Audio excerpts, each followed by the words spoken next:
శ్రీ ఉగ్రవరాహ గణేశ జ్యోతిష్యాలయం ఎటువంటి సమస్యలకైనా శాస్త్రోక్త పరిష్కారం. భార్యాభర్తల సమస్యలు, ప్రేమ వివాహ సమస్యలు, కుటుంబ కలహాలు, ఆర్థిక ఇబ్బందులు ఫోన్ ద్వారానే జ్యోతిష్యం చెప్పబడును.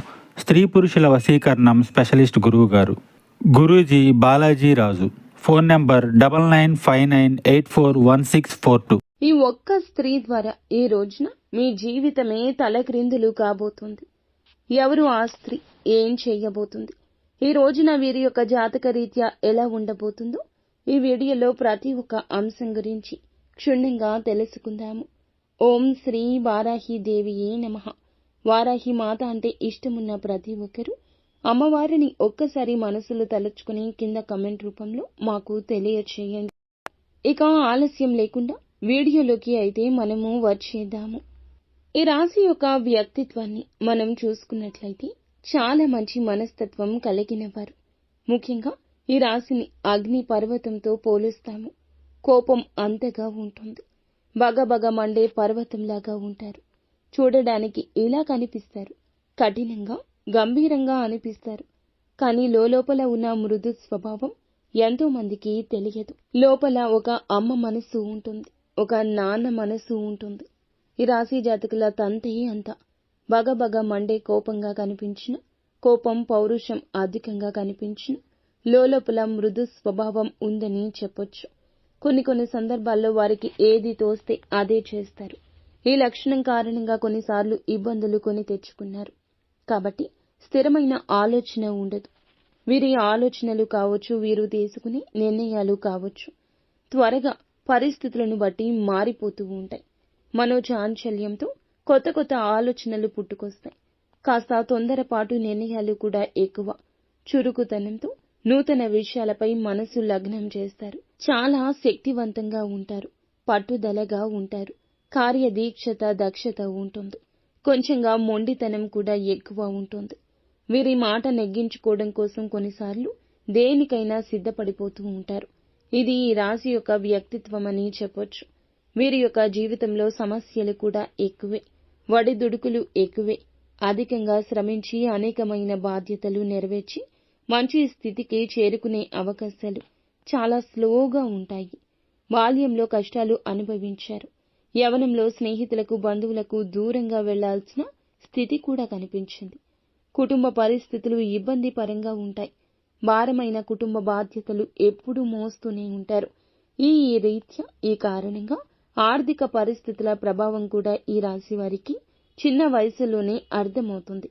కానీ స్నేహితులు మాత్రం వెనుకంజ వేయకుండా ఉంటారు. వీరికి ఎప్పుడు ఇతరులకు సహాయం చేయాలని మంచి లక్షణం ఉంటుంది. వీరి శక్తిని మించి కూడా కొన్ని సందర్భాల్లో సహాయం చేసిన గడియలు ఉన్నాయి. ఈ గడియల్లో ఇబ్బంది కూడా పడ్డారు. వీరి యొక్క బంధువర్గంలో ఆస్తుల కోసం ఎదురు చూసేవారు ఎక్కువ ఉంటారు. మీరు ఎదుగుతుంటే చూసి ఓర్వలేని వ్యక్తులు కూడా అధికంగానే ఉంటారు. ఆస్తిపాస్తులు ఎక్కువగా సంపాదించుకుంటే చూసి ఓర్వలేని వ్యక్తులను మీ చుట్టూ ఉన్నారని గుర్తించుకోలేరు. ఎవరైనా చెప్పినా నమ్మరు. అందరినీ గుడ్డిగా నమ్మేస్తారు. వారిలో ఉన్న నెగటివ్ని అర్థం చేసుకోరు. వీరి యొక్క ఆస్తి కోసం ఎదురు చూసేవారు కొన్ని సందర్భాల్లో వీరిపై కుట్రలు చేస్తుంటారు. ముఖ్యంగా ఈ రాశికి చెందిన పురుషుల విషయంలో భార్య వైపు బంధువులు కొంతకాలం మీ పైన పెత్తనం, అధికారం సాగించే అవకాశం ఉంటుంది. సహన క్రీడల పట్ల ఈ రాశి వారికి, భూమి, న్యాయం, యంత్ర సంబంధిత వ్యాపారాల పట్ల, అలాగే క్రీడలు, సాంకేతికత ఇటువంటి రంగాల్లో ఎక్కువగా రాణింపు ఉంటుందని చెప్పొచ్చు. ముఖ్యంగా ఇక మనం అంశంలోకి వచ్చేస్తే ఈ రోజున ఈ రాశి వారి యొక్క జీవితంలో ఇదివరకు మీ యొక్క దూరపు బంధువులు కావచ్చు, లేకపోతే ఇరుగు పొరుగు కావచ్చు, మీరు పనిచేసే చోట కావచ్చు, కొంతమంది వ్యక్తులు మానసిక క్షోభకు గురైన పరిస్థితులు చూశారు. కొన్ని పరిస్థితుల ప్రభావం కారణంగా మీరు మానసికంగా ఎంతో కృంగిపోయారు. వారి మూలంగా మీరు చెడ్డ పేరు పొందుకున్నారు.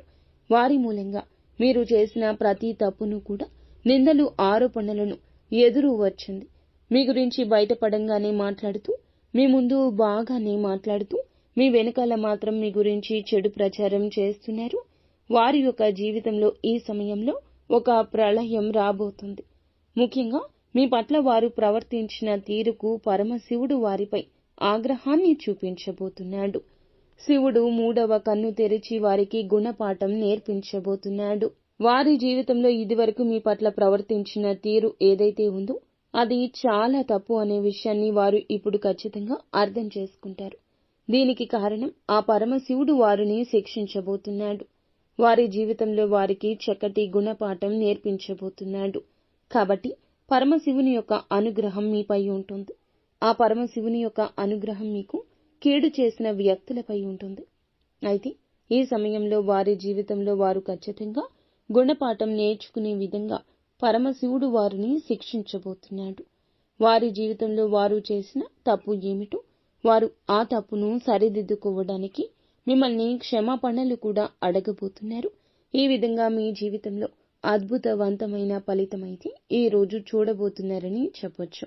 ముఖ్యంగా ఈ రోజున ఈ అంశంలో మాత్రం జాగ్రత్తగా ఉండండి. మద్యం సేవించి డ్రైవింగ్ మాత్రం చేయొద్దు. చాలా ప్రమాదకర సూచన. ఇది వినడానికి ఏదో ఒక హెచ్చరిక సూచనగా చిన్నగా తీసుకుంటారు, కానీ పర్యవసానం పెద్దగా ఉంటుందని ఒక్కసారి ఆలోచించండి.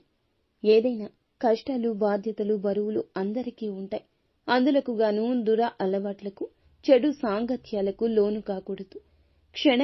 ఆ క్షణకాలం సమస్య మర్చిపోతాము. ఆ తర్వాత ఆ సమస్య వస్తూనే ఉంటుంది. కాబట్టి మద్యం సేవించి రాత్రి సమయంలో, పగటి సమయంలో అయినా వాహనం నడపడం లాంటివి చేయొద్దు. అంతేకాకుండా అత్యంత ప్రమాదకరమైన అంశం ఇంకొకటి ఉంది.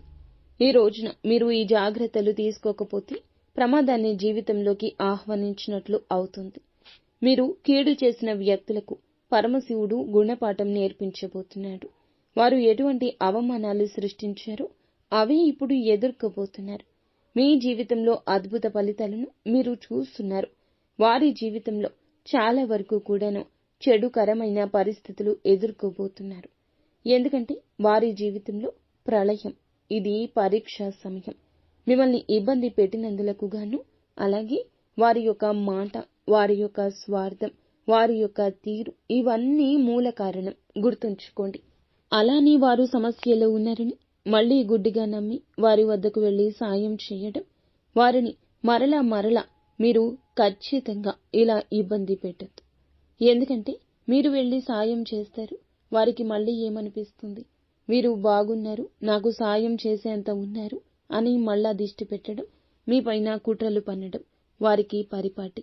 కావున మిమ్మల్ని అవమానపరిచిన వారు ఈ సమయంలో వారి తప్పు తెలుసుకుంటున్నారని జ్ఞాపకం ఉంచుకోండి. మిమ్మల్ని ఆర్థికంగా నష్టపరిచిన వారు ఈ సమయంలో ఆర్థికంగా విలవిల్లాడిపోతారు. మిమ్మల్ని మానసిక క్షోభకు గురి చేసిన వారు ఈ సమయంలో మానసిక క్షోభకు గురి అవుతారు. మీ పట్ల వారు ఏ విధంగా ప్రవర్తించారో అటువంటి ఫలితాన్ని పొందుకోబోతున్నారు. ఎందుకంటే ఇంకొకరి జీవితంలో వారు మరలా ఇంకొకసారి అలా చేయకూడదు. కావున ఈ రోజున మీరు జాగ్రత్తగా మౌనంగా ఉండండి. ఆ పరమశివుని ఆగ్రహం వారిపై ఉంది. కాబట్టి ఈ రోజు మాత్రం మీరు మళ్లీ వారిని గుడ్డిగా నమ్మడం, వారి వద్దకు వెళ్లి సాయం చేయడం ఇలాంటివి చేయొద్దు. మీరే అప్రమత్తంగా ఉండండి.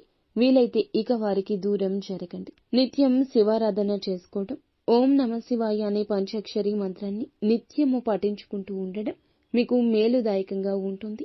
అంతా మంచి